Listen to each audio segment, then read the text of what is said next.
Merhaba arkadaşlar, örgü kanalıma hoş geldiniz.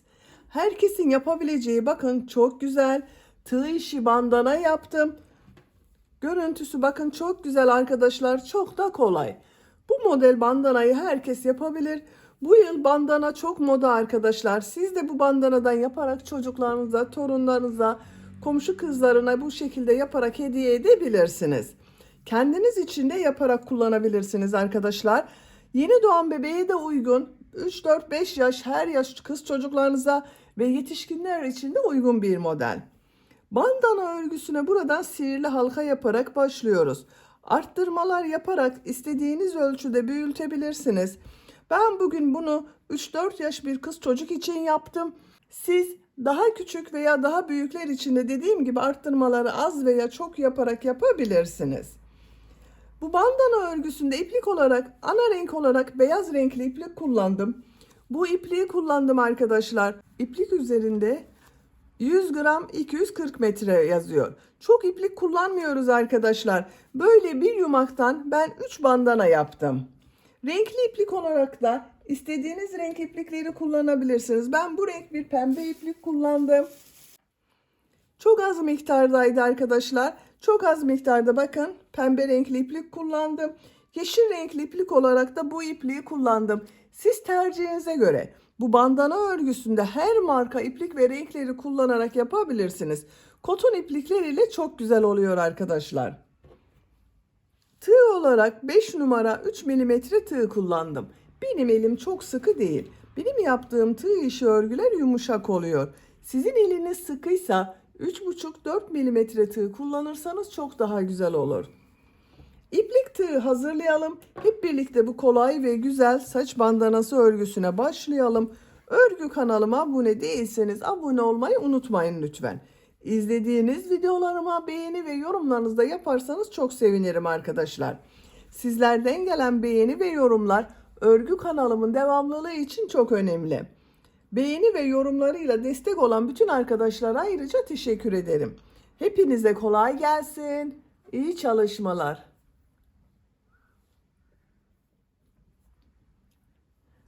Sihirli halka yaparak başlıyorum. Sihirli halkayı ben bu şekilde yapıyorum bakın.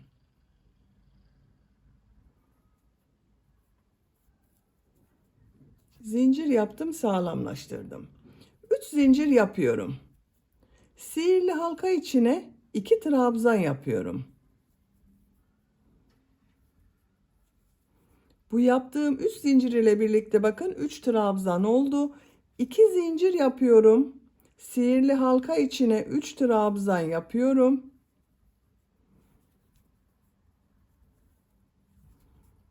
2 zincir yapıyorum. 3 trabzan yapıyorum.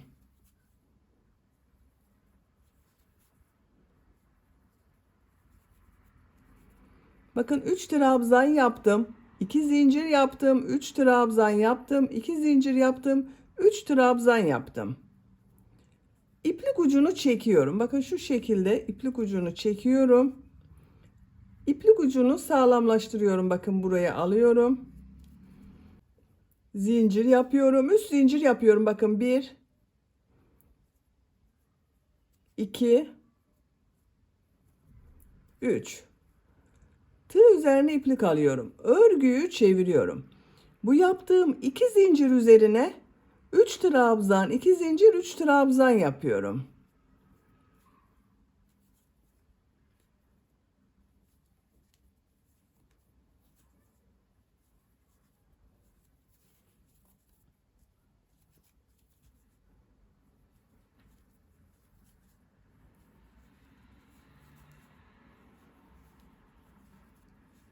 Üç trabzan, 2 zincir, 3 trabzan yaptım.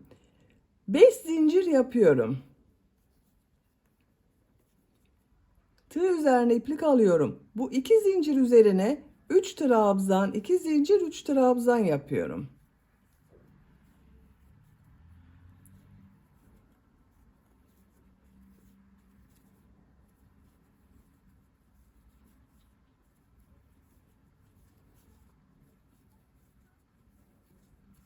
Bakın arkadaşlar, bu sırada ne yaptığımıza bakalım.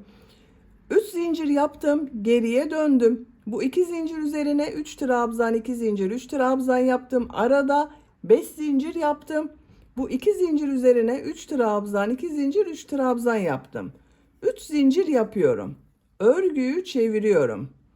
Bu 2 zincir üzerine 3 trabzan, 2 zincir, 3 trabzan yapıyorum.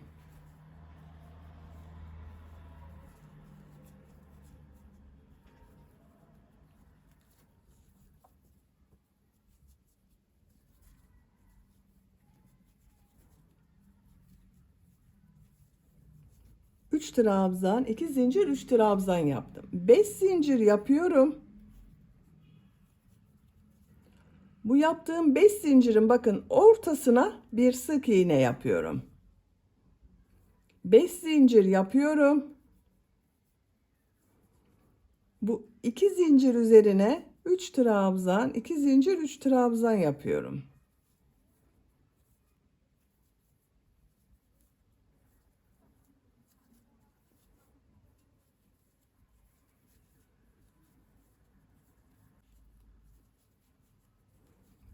Üç zincir yapıyorum. Örgüyü çeviriyorum. Bu 2 zincir üzerine 3 trabzan, 2 zincir, 3 trabzan yapıyorum.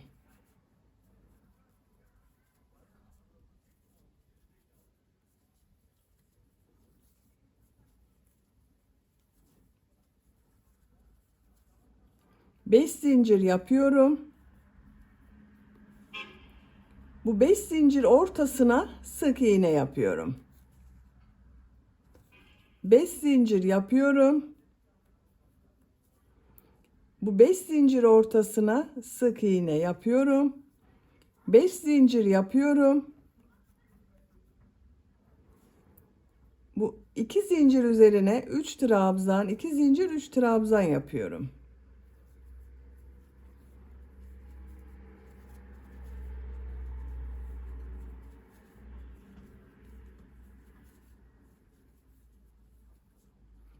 Üç zincir yapıyorum. Örgüyü çeviriyorum. Bakın arkadaşlar görüntüsü bu şekilde oluyor. Sıra başında ve sıra sonunda 3 trabzan, 2 zincir, 3 trabzan yapıyoruz. Ortada beşer zincir yapıyoruz. 2 zincir üzerine 3 trabzan, 2 zincir, 3 trabzan yapıyorum.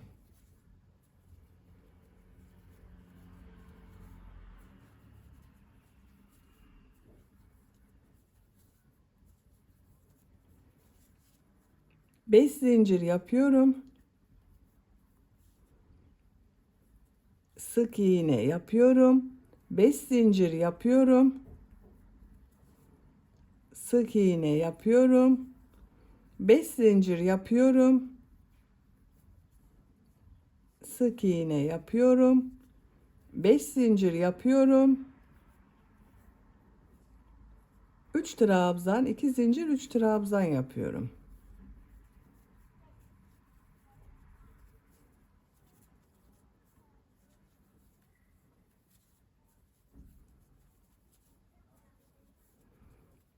Sıra sonunda 3 zincir yapıyorum. Örgüyü çeviriyorum. 3 trabzan yapıyorum. 2 zincir yapıyorum. 3 trabzan yapıyorum.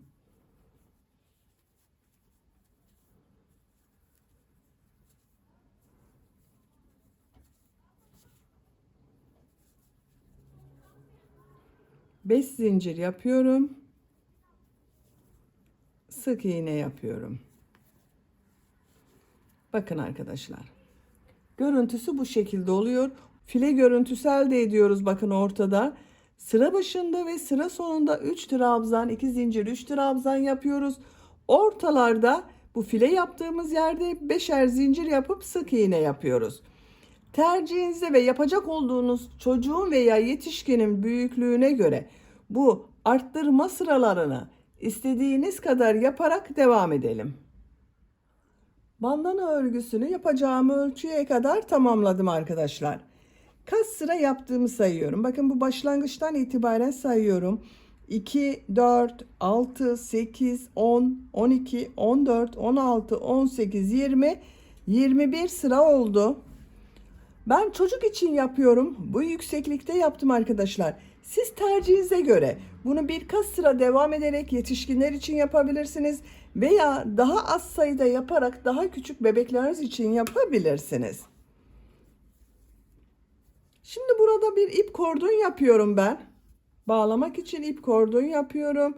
Zincirler yapıyorum. Bakın en son 3 trabzan, 2 zincir, 3 trabzan yaptım. Zincirler yapıyorum.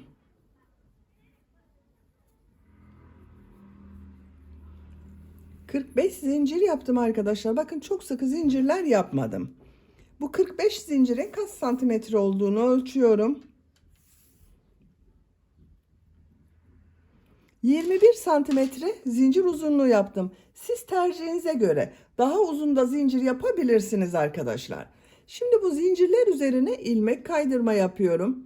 Bakın şu ilk ilmeği atlıyorum. Bu ilmeğe ilmek kaydırma yapıyorum.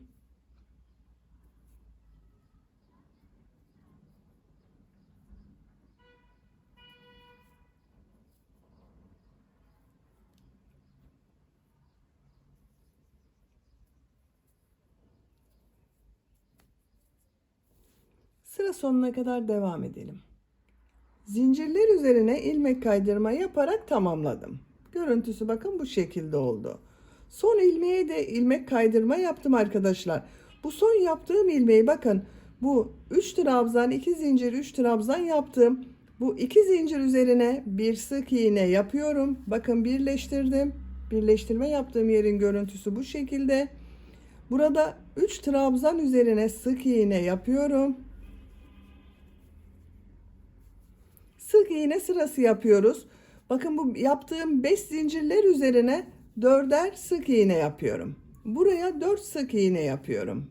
1 2 3 4. Buraya da 4 sık iğne yapıyorum. 1 2 3 4. 4 sık iğne yapıyorum.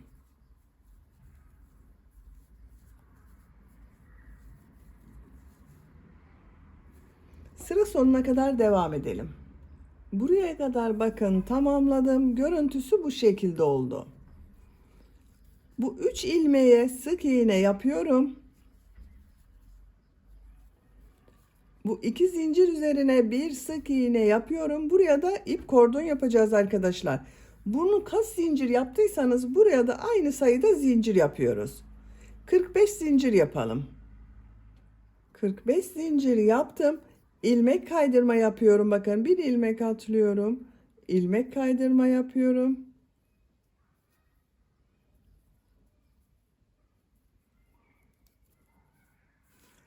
Sıra sonuna kadar devam edelim. Sıra sonuna kadar ilmek kaydırma yaptım. Bu son yaptığım ilmeği şu ilmek ile ilmek kaydırma yaparak birleştiriyorum. İpliği kesiyorum. Bakın bağlama ip kordonunu yaptım. Bu şekilde oldu arkadaşlar. Şimdi çevresinde çiçek örgüleri yapacağız. İlk önce yeşil renkli iplik ile yaprak bölümünü yapıyorum.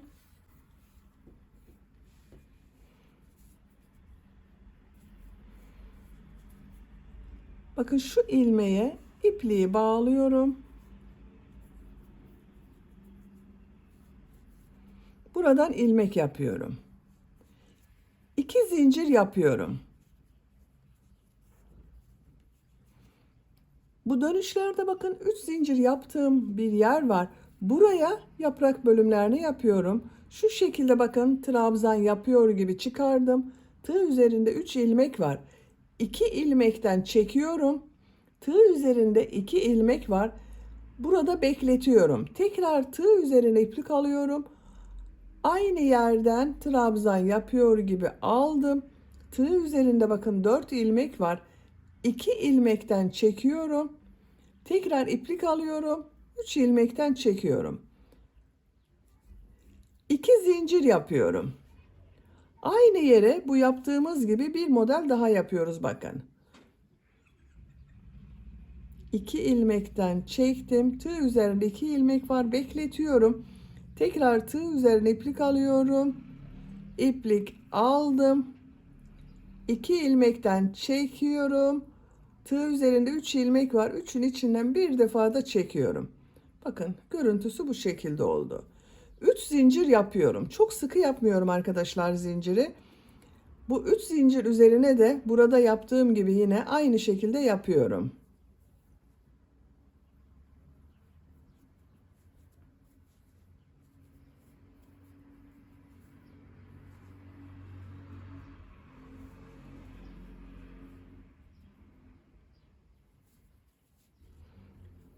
Üç zincir yapıyorum.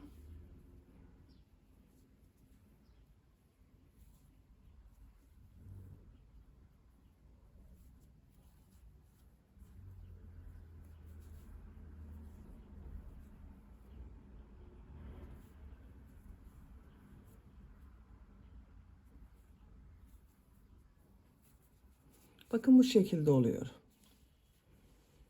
Buraya kadar devam edelim. Buraya kadar tamamladım. Bakın bu şekilde oldu. Bakın buraya da bu yapraklardan yapıyoruz arkadaşlar. İlk başladığımızda bakın buraya 3 üçlü trabzan yaptım. 1 2 3. Bunun bakın şu boşluğa yine yapraklar yapıyorum.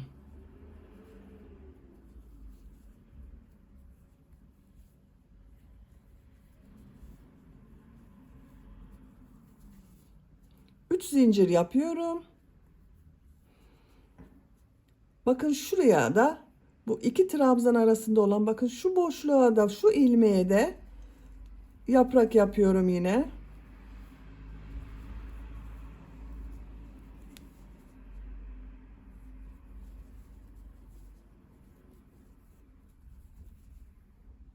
Üç zincir yapıyorum. Bu üç zincir üzerine yine yaprak yapıyorum.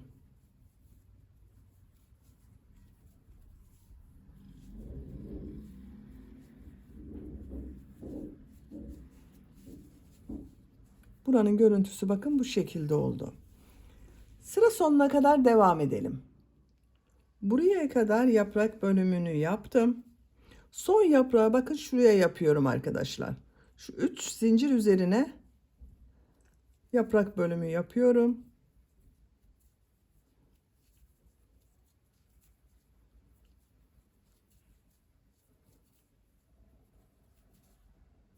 İki zincir yapıyorum. Şu ilmek ile ilmek kaydırma yaparak birleştiriyorum. İpliği kesiyorum. Bakın bu şekilde oldu. Bakın bu iki taraf eşit oldu arkadaşlar. Şimdi renkli iplik ile çiçek bölümü yapıyorum. Ben bu renk iplik kullanıyorum. Siz tercihinize göre her marka ve her renk iplikler ile yapabilirsiniz. Buradan başlıyorum. Bakın şu ilmeğe ipliği bağlıyorum. Yeşil başladığım ilmeğe bağlıyorum.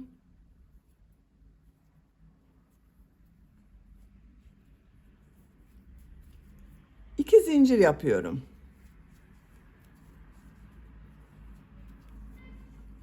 Tığ üzerine iplik alıyorum. Bakın bu iki zincir üzerine 6 trabzan yapıyorum.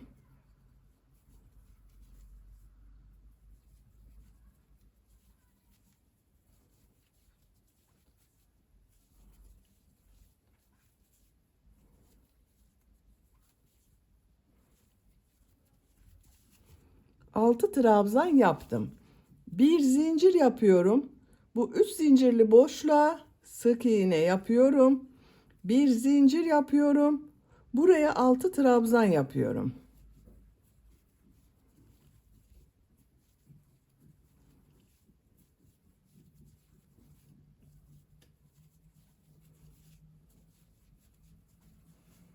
Altı trabzan yaptım. Bir zincir yapıyorum. Sık iğne yapıyorum. Bir zincir yapıyorum. 6 trabzan yapıyorum.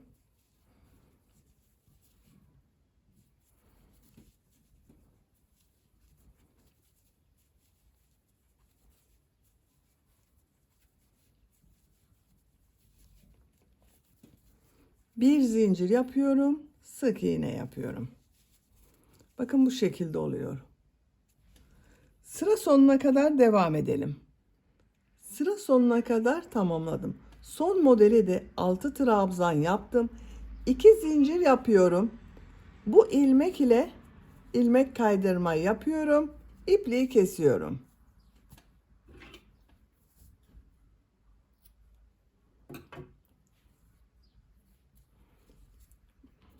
Bakın arkadaşlar, bandanamız bu şekilde oldu. Bakın çok güzel oldu.